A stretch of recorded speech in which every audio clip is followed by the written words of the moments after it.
तो dear students, आज हम एलिमेंट्री क्वांटम मैकेनिक्स के लेक्चर 6 में हाइड्रोजन परमाणु की श्रोडिंगर तरंग समीकरण के बारे में पढ़ेंगे। हाइड्रोजन परमाणु सिस्टम में एक प्रोटॉन तथा एक इलेक्ट्रॉन होता है जिस पर चार्ज पॉजिटिव और नेगेटिव है। अब इन आवेशित कणों के बीच कोलम्बिक फोर्स का मान इस प्रकार दे सकते हैं, R=E²/r², जहाँ नाभिक से अनंत दूरी पर इलेक्ट्रॉन की विद्युत स्थितिज ऊर्जा का मान 0 है, 0 है तथा r दूरी पर इसकी स्थितिज ऊर्जा होगी U=∞ to r distance f/d r के बराबर। यहाँ f का मान हम समीकरण 98 से रखेंगे, E²/r²dr सॉल्व करने पर -E/r, यानी स्थितिज ऊर्जा के इस मान को यूज़ करते हुए हम हाइड्रोजन परमाणु के लिए कार्टेशियन कोऑर्डिनेट्स में श्रोडिंगर समीकरण इस प्रकार दी जा सकती है, ∇2 φ/del x² ∇2 φ/del y² plus ∇2 φ/del z² plus 8π² m/h² bracket E plus E²/r φ=0, जहाँ फाई इलेक्ट्रॉन से जुड़ा तरंग फलन तथा E क्या है, टोटल एनर्जी है। अब हम ये मानते हैं कि इस सिस्टम में नाभिक स्टेशनरी स्टेट में है, यानी स्थिर है तथा m द्रव्यमान वाला इलेक्ट्रॉन ही गतिशील है। यदि नाभिक स्थिर ना हो तो हम m के स्थान पर क्या लेते हैं, रिड्यूस्ड मास म्यू को लिया जा सकता है। और हाइड्रोजन परमाणु का यह मॉडल हाइड्रोजन जैसे कई दूसरे ion, helium ion, lithium, beryllium आदि के लिए भी क्या लिया जा सकता है, परंतु इन सिस्टम में स्थितिज ऊर्जा का मान -Ze²/r लिया जाता है, जहाँ Z क्या है, परमाणु क्रमांक है। इस प्रकार ऐसे सिस्टम्स के लिए एक सामान्य श्रोडिंगर समीकरण इस प्रकार दी जा सकती है, ∇2 φ/del x² plus ∇2 φ/del y² plus ∇2 φ/del z² plus 8π² mu, यहाँ m को हमने म्यू से रिप्लेस किया, μ/h², E plus addition of the z is the atomic number Ze²/r φ=0। इस समीकरण में स्थितिज ऊर्जा में r नाभिक तथा इलेक्ट्रॉन के बीच की दूरी है, जिसे कार्टेशियन जो कोऑर्डिनेट्स में इस प्रकार लिख सकते हैं, r² x² plus y² plus z²। अब इस समीकरण हमने जो लिखी थी 101, इसको सॉल्व करने के लिए हम पोलर कोऑर्डिनेट यानी r, थीटा और फाई में चेंज करने से इसको हम सॉल्व करना आसान रहेगा। तो इन निर्देशांकों में r क्या है, रेडियस वेक्टर है, और थीटा जेनिथ एंगल है तथा फाई क्या है, एजुमेंटल एंगल है। अब इन नए कोऑर्डिनेट्स में चेंज करके समीकरण 101 को हम इस प्रकार लिख सकते हैं, 1/r² theta ∇/del r r² del φ/del r plus 1/sin theta ∇/del theta sin theta del phi del theta plus 1/sin² theta ∇2 φ/del phi² plus 8π² μ/h² E plus Ze²/r φ=0। ये जो समीकरण है एक इलेक्ट्रॉनिक परमाणु के तरंग फलन फाई के लिए फ्रैक्शनल डिफरेंशियल इक्वेशन है। इसे सॉल्व करने के लिए हमें इन डिफरेंट वेरिएबल्स को सेपरेट करना आवश्यक है। Now how can we separate the variables, the separation of variables. एक इलेक्ट्रॉनीय निकाय के लिए श्रोडिंगर समीकरण को पोलर कोऑर्डिनेट में लिखना चाहिए। ये इसलिए ज़रूरी है क्योंकि पोलर कोऑर्डिनेट में चेंज समीकरण के चरों को आसानी से सेपरेट किया जा सकता है। माना तरंग फलन फाई, r, थीटा, फाई को तीन फलन r small theta and small phi के गुणनफल में लिखें तो इस तरह से इक्वेशन नंबर 104 प्राप्त होती है, जहाँ फलन r केवल r पर ही, यानी r क्या है, नाभिक और इलेक्ट्रॉन के बीच की डिस्टेंस है, ये इस पर निर्भर करता है। और कि जिस प्रकार नाभिक से रेडियल दूरी के परिवर्तन के साथ इलेक्ट्रॉन से जुड़ा तरंग फलन फाई परिवर्तित होता है, इसी प्रकार थीटा जो है या जेनिथ एंगल भी चेंज होता है, और इसी तरह से जो एजुमेंटल एंगल है वो भी इसका इस तरह से चेंज होता है। इसको हम इक्वेशन नंबर 105 से दे सकते हैं। Phi equal to R small phi small theta, इस इक्वेशन नंबर को हम इस तरह से सॉल्व करके लिख सकते हैं सबको डिफरेंशियल फॉर्म में। Then we get the equation number 106। इनको तीनों अलग अलग एंगल्स में हमने इसको क्या किया, कोऑर्डिनेट्स में चेंज कर दिया है। नाउ अब समीकरण 105 तथा 106 को समीकरण हम 103 में रखेंगे, इन तीनों की value. Then we get 1/r² phi small capital phi del upon del R square plus del capital R upon small R plus R phi upon sine theta del upon del theta sine theta del small phi capital theta plus R phi and sine square theta plus del square phi upon del phi square plus 8 pi square mu upon H square E plus Z E square upon R and R theta and phi equal to 0। अब हम इस समीकरण 107 में इसके दोनों तरफ left and right hand side में r square sine square theta upon r theta phi से क्या करेंगे, मल्टीप्लाई करेंगे। Then we get equation number 108। दोनों तरफ हमने r square sine square theta upon r theta phi से मल्टीप्लाई कर दिया है। अब इस समीकरण 108 को अगर हम रीअरेंज करेंगे, then we get the equation number 109 -1 upon theta and phi and del square phi upon del phi square equal to sine square theta upon R del upon del R square del R upon del small R plus sine theta upon theta del upon del theta sine theta del theta small and del theta plus 8 pi square mu upon H square E plus Z E square upon R and R square sine square theta. This is the equation number 109। अभी ये equation समीकरण 109 दोनों पक्ष विभिन्न चरों के क्या हैं, ये डिफरेंट जो अपने वेरिएबल्स इनके फलन हैं, यानी जो बायां पक्ष है केवल हम देखते हैं फाई का फलन है और ये आर और उस पर क्या है थीटा पे इंडिपेंडेंट है। इस प्रकार समीकरण का जो राइट हैंड साइड है वह आर और थीटा पर डिपेंडेंट है। तो ये तभी ये जो है बात तभी सही है जब प्रत्येक पक्ष का मान एक कांस्टेंट एम स्क्वायर के बराबर हो। तो हम एक नया कांस्टेंट ऐड करेंगे, that is the M square. M square क्या है, -1 upon phi upon D square phi upon theta and D square phi square equal to M square. अब हम इसका मान हम क्या लिखेंगे, समीकरण 109 में रख देंगे। Then we get the sine square theta upon R del del R square delta capital R upon small R, और इस तरह से हम इसको -1 अपॉन फाई है इसकी जगह हम क्या रखेंगे, M square equal to M square के बराबर कर देंगे।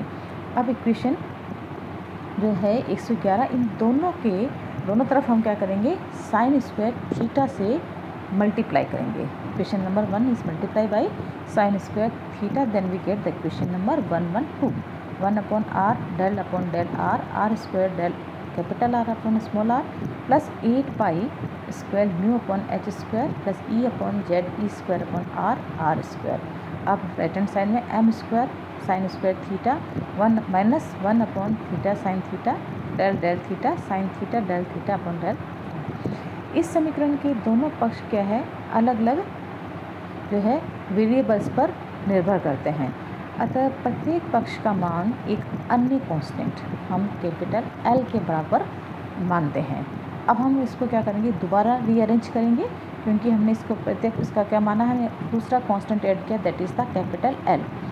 तो इसमें हम इक्वेशन नंबर को हम रीअरेंज करेंगे, 1 upon sine theta d upon d theta sine theta d theta upon d theta plus l minus m square upon sine square theta क्या इक्वल टू 0।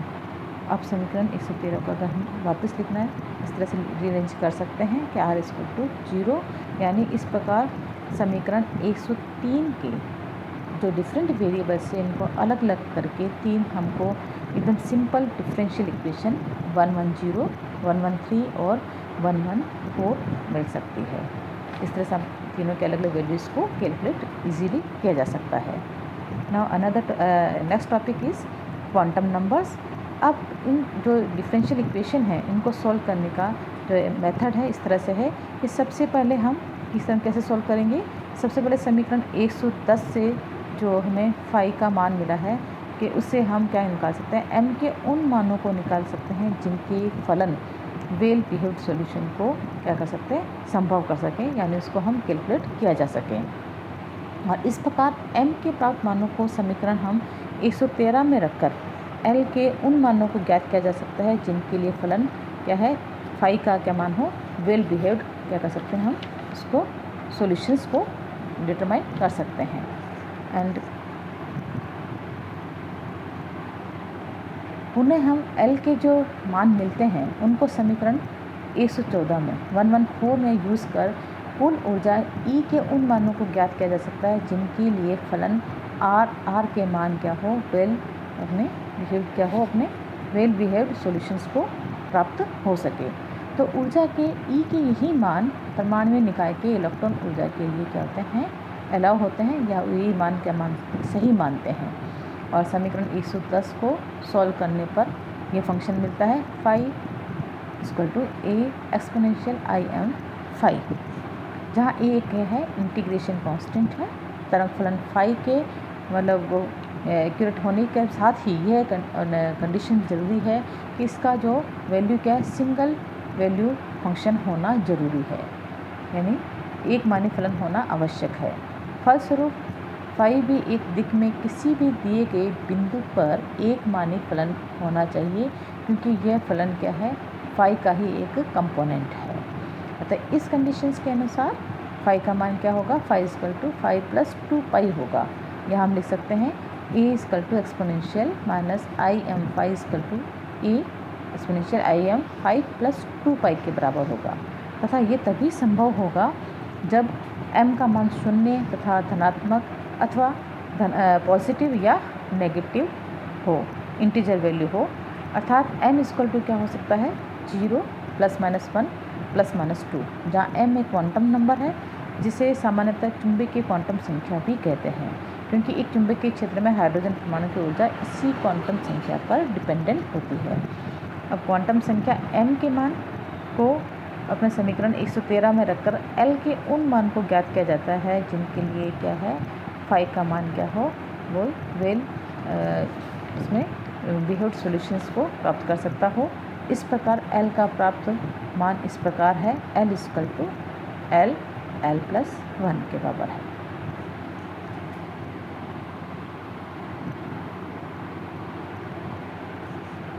जहाँ L एक क्या है, कंप्लीट इंटीजर वैल्यू है, जिसका मान क्या है, m के बराबर या इससे क्या होता है, अधिक होता है। दूसरे शब्दों में हम लिख सकते हैं L equal to m +1 m+2 इत्यादि हो सकता है।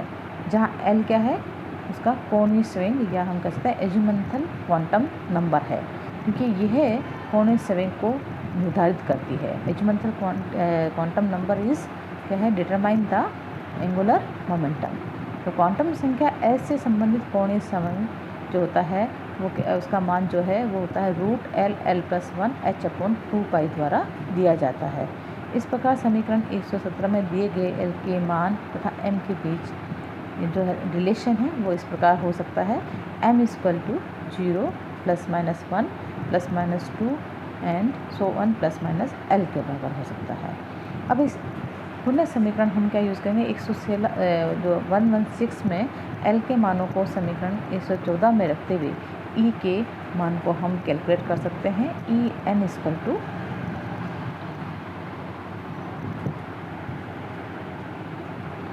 Equal to -2 pi square mu z square E4n²h², जहाँ n का मान जो है वो क्या है, L+1 L+2 L+3 हो सकता है। इस प्रकार जो समीकरण है E का मान ये क्या है, तरंग यांत्रिकी का परिणाम है, जो कि बोर द्वारा दी गई इक्वेशन के बिल्कुल क्या है, सिमिलर है। यहाँ n क्या है, जो है प्रिंसिपल क्वांटम नंबर है, जिसका मान क्या है, L जो है एजिमुथल क्वांटम संख्या के साथ इस प्रकार रिलेट हो सकती है, L इक्वल टू 0 1 2 और n-1। अतः हाइड्रोजन परमाणु सिस्टम के लिए तरंग समीकरण को सॉल्व करने पर हमें 3 क्वांटम संख्याएं प्राप्त होती है, जैसे मुख्य क्वांटम संख्या n इक्वल टू 1 2 3 और एजिमुथल क्वांटम संख्या L इक्वल टू 0 1 2 n-1 और चुंबकीय क्वांटम संख्या m इक्वल टू 0 +-1 +-2 ±L के बराबर होती है। इसके अतिरिक्त सभी क्वांटम संख्याएं क्या है, पूर्णांक संख्याएं हैं, यानी कंप्लीट इंटीजर वैल्यू है। इसके अपेक्षित मान हम क्या कहते हैं, निम्न असमानताओं द्वारा भी दिए जाते हैं, n = ग्रेटर देन L या ग्रेटर देन और इक्वल टू m। इसका पूर्णतम फलन इस प्रकार दिया जा सकता है इक्वेशन नंबर 121 के अकॉर्डिंग। नाउ किसी परमाणु की एक निश्चित क्वांटम अवस्था 3 क्वांटम संख्याएं n, l और m द्वारा दी जाती है ना, परंतु इलेक्ट्रॉनिक निकायों के लिए उसकी ऊर्जा समीकरण 118 में हमने कैलकुलेट की, उसके अनुसार निकाली जाती है, जिसमें केवल मुख्य क्वांटम संख्या n द्वारा ही निर्धारित होती है। अतः मुख्य क्वांटम संख्या n के लिए एक से अधिक क्वांटम संख्याओं की ऊर्जा समान होती है और एक इलेक्ट्रॉनिक सिस्टम के लिए n > 1 की अवस्था में ऊर्जा डीजनरेट हो जाती है।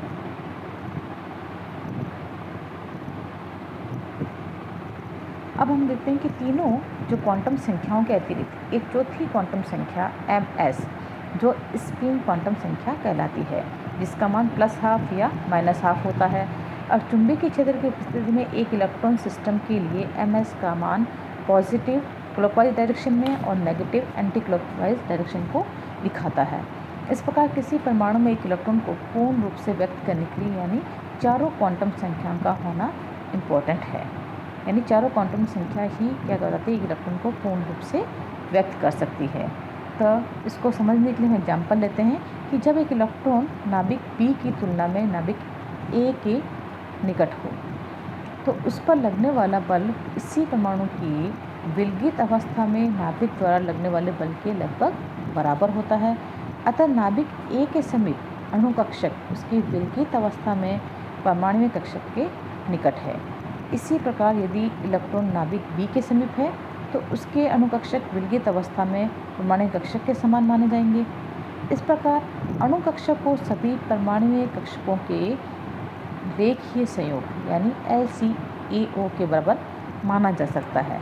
अतः दो नाभिक A तथा B के क्षेत्र में गतिशील एक इलेक्ट्रॉन का वेव फंक्शन इस प्रकार होगा, phi = CA phi A + CB phi B के बराबर होगा, जहाँ phi A और phi B एटॉमिक ऑर्बिटल्स को दर्शाने वाले तरंग फलन तथा CA CB इन तरंग फलनों के कोफिशिएंट हैं, गुणांक हैं।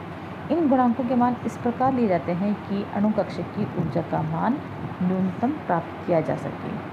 अब एक हम क्या मानते हैं, सम परमाणु अणु, जहाँ क्या है परमाणु A और B दोनों क्या है सेम है, उनकी जो है सिमेट्री के आधार पर phi A तथा phi B को भी हम क्या मानते हैं, समान मानते हैं, जिसके परिणाम स्वरूप CA² एंड C = CB² या CA = ±CB के बराबर होगा। इस प्रकार दो परमाणुीय कक्षकों के दो अणुकक्षक निम्नानुसार प्राप्त होंगे, phi B = phi A + phi B और phi A = phi A minus phi B के बराबर होगा। इस पर इन दोनों अणुकक्षकों में एक अणुकक्षक phi B की ऊर्जा संयोजित परमाणु कक्षक की ऊर्जा से कम होगी। इस प्रकार अणुकक्षक को हम क्या कहते हैं, बॉन्डिंग मोलिकुलर ऑर्बिटल कहा जाता है, क्योंकि अणु की यह अवस्था स्थायी अवस्था होती है। इसके विपरीत दूसरा अणुकक्षक phi A की ऊर्जा परमाणुीय कक्षकों की ऊर्जा से अधिक होगी, इसे हम एंटी बॉन्डिंग मोलिकुलर ऑर्बिटल कहा जाएगा। और हाइड्रोजन फॉर एग्जांपल लेते हैं इसको, हाइड्रोजन अणु के से हाइड्रोजन अणु के प्रत्येक परमाणु में एक इलेक्ट्रॉन उसके 1s कक्षक में रहता है। इस अणु के लिए जो बॉन्डिंग तथा एंटी बॉन्डिंग मोलिकुलर ऑर्बिटल इस प्रकार होंगे।